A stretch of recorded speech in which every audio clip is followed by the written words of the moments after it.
My inspiration behind creating Semicolon was needing a space where I could escape.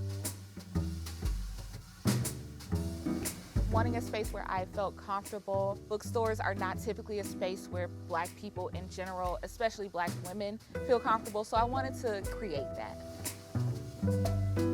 We get a lot of women tagging us in videos, crying on Instagram because they have never felt so accepted or understood in a space. My ultimate goal with Semicolon is to do whatever it takes to create that access. I want to open as many stores as necessary to create as much access as we can. I'm Danielle Mullen, and Semicolon Bookstore is my business.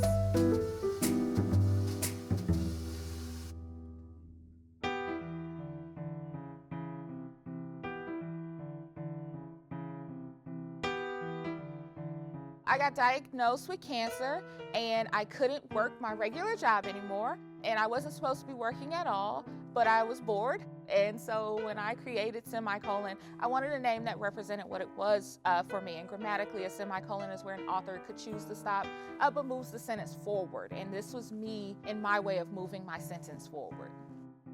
Upon opening, I really just wanted to have books and art in a space. I didn't really expect to sell anything. I just needed somewhere to not be at home, and people would come in and we would sit and drink and talk books all day. As people began to tell their friends about us, we started having lines around the corner, and I think a lot of the people like to come here because it feels homey, and that is very purposely done.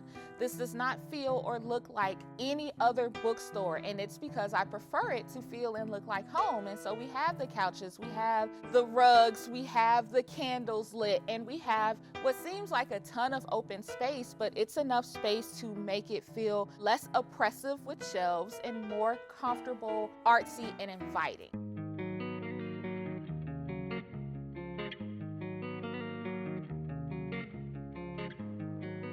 Exhibits, as with bookstores, should be put together in a way where everybody gets it, or everybody takes something with them and you don't have to have, an MFA to make it make sense. Exhibits are more than just putting art on a wall. You have to explain it in a way where people feel what you want them to feel when they read the words. And that's always a big deal to me because words mean something. And words create emotion, and this space is put together in a way where everything that you experience creates an emotion inside of you. So it's the smell, it's the music, it's the way that the books are outward facing. It feels like art, and that was important to make that happen. We get a lot of non-readers in the space, and I'm perfectly comfortable with saying, well, let's meet you where you are. If you haven't read anything, let's start here. If I can get you to read one book, if I can get you to read one graphic novel, if I can get you to take a picture in front of one of these murals because you think it's dope and get a coffee table book to put in your house, you're going to start somewhere. That's the point. And now you're comfortable with the idea, and you read one thing and that begets another and another.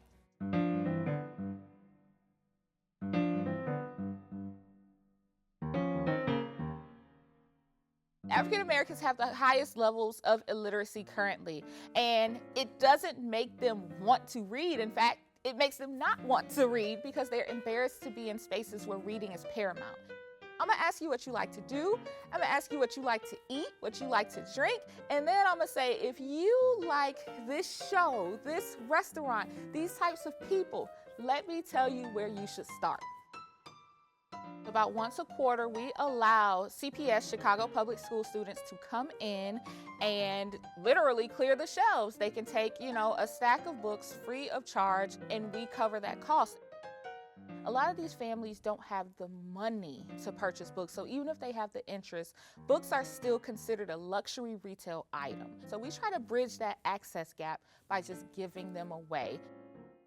A ton of publishers will give us books directly, but we have spent close to $1 million on Clear the Shelves. It takes a ton of our profit, and as a bookstore, we don't have high profit margins anyway.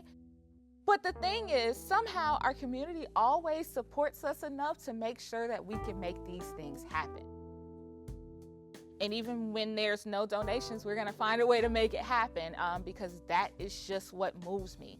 Access is the only thing that can influence literacy rates.